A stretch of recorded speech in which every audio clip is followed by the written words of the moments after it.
Mon nom est Brenda Galland et je suis directrice de marketing pour Tourisme Île-du-Prince-Édouard.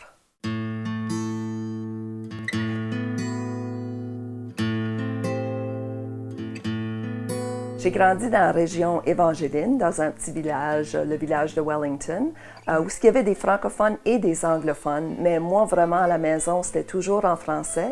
Et puis, j'ai aussi été à l'école en français, de première à 12e année, suivi de 4 ans à l'Université de Moncton. Ça fait que vraiment, moi, mon enfance, c'était pas mal tout en français, mais il faut que je dise que également, je parlais très bien l'anglais.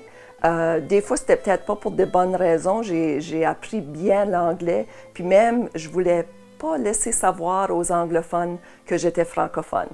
Aujourd'hui, je veux le dire à tout le monde que je suis francophone, que je suis acadienne.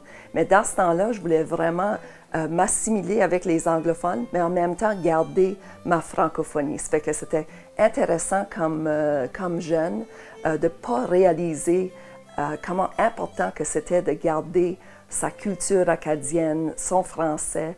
Et puis c'est juste quand j'étais plus vieille, je vais dire même dans la vingtaine, que je commençais à réaliser l'importance de ma culture acadienne et le fait de pouvoir parler en français.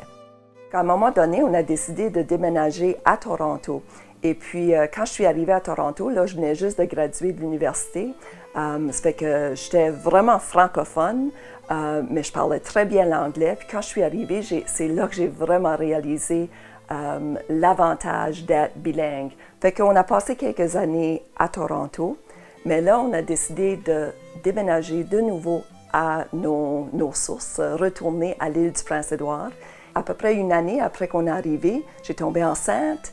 Et puis, je suis enceinte pour notre première fille. Et puis, quand je regarde dans ce temps-là, ça c'était 25 ans passés, je m'ai demandé la question, est-ce que je devrais parler en français ou en anglais à ma fille? J'en reviens pas que je me demandais cette question-là, mais c'est la réalité.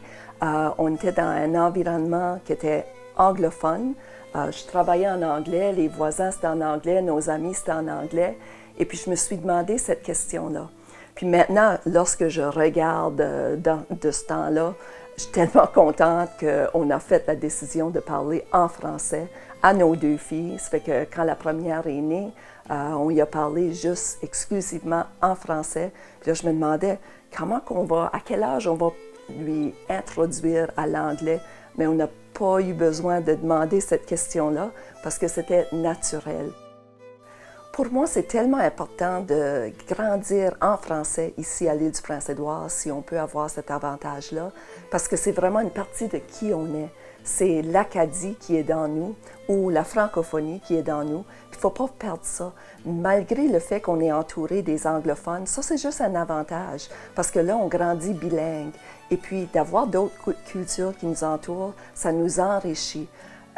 Fait que faut jamais hésiter d'élever nos enfants en français. On a tous les avantages maintenant. On a des écoles en français, on a des activités en français.